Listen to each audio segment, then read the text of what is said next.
Darwin's theory of evolution is one of the most powerful and useful aspects of nature discovered by humanity. Natural selection has driven the development of every living thing around us, from microorganisms to whales. All of this is dependent on one simple process: allow for life to make small adaptations over time and let nature run its course. Over time, organisms with poor adaptations will die out, and those with useful adaptations will survive and procreate. I confess that I am a layman in this field, but I believe this describes the theory adequately. This idea is so powerful that we should take it into account when imagining how our society should function. Evolution doesn't just apply to physical bodies of living organisms. It is also essential in the realm of actions, behaviors, and social organization. This is obvious to us when we're observing animals. Not only have they adapted a variety of physical bodies, they have also adapted many different modes of acting.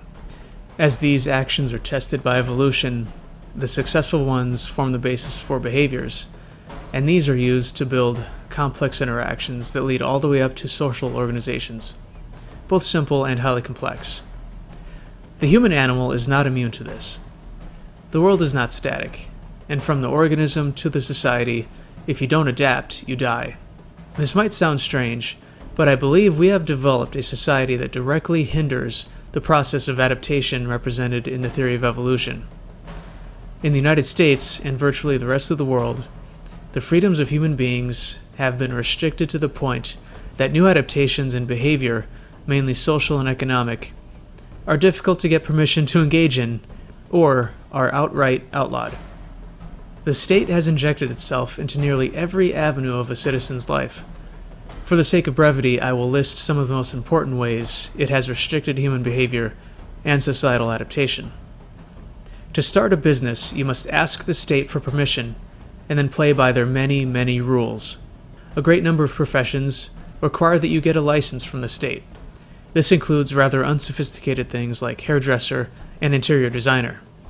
A great number of victimless activities, both personal and economic, have been outlawed. The industries with the least amount of innovation and affordability, like healthcare, financial, education, are the ones that are most heavily regulated. We can draw a contrast to this by looking at the technology industry, which is lightly regulated and produces increasingly sophisticated devices with prices that decline over time. There is virtually no room for competition or adaptation in education, law, policing, or even money. The foundations of our society are cemented into place. These are very important services and tools for a functioning society, but they are not being allowed to adapt or evolve. It is easy to see that each of these elements of society are performing poorly at the moment. They have been largely unchanged for hundreds of years. Things that don't adapt, or are unable to, die. A central feature of evolution is decentralization. If all of the adaptations and the selection processes were funneled through a centralized or even semi-centralized source, I imagine that there would be little to no life on Earth. Centralization causes stagnation and leads to death. What if some committee of our distant ancestors chose not to evolve thumbs because they didn't see the use, or they thought they were wrong? It is true that evolution, and nature in general, is a cold-hearted killer with no consideration for morality or empathy. This is not the part of evolution that we should adopt. We can embrace the emergent order that comes out of natural selection while aiming for a prosperous society. In nature, the adaptations that lead to survival are most heavily selected for, and the weak be damned. But we don't have to use those selectors. It can be whatever we want. There can even be several at the same time. Society is large enough, and there are enough people to support numerous goals. Everything from materialism to altruism can be supported. All that is needed is for people to reward the social adaptations, businesses, charities, and organizations that they value. I am not advocating for any goal, but for whatever goal an individual or a group has, this is the tool to achieve it most effectively and justly. It is fashionable today to proclaim an allegiance to science.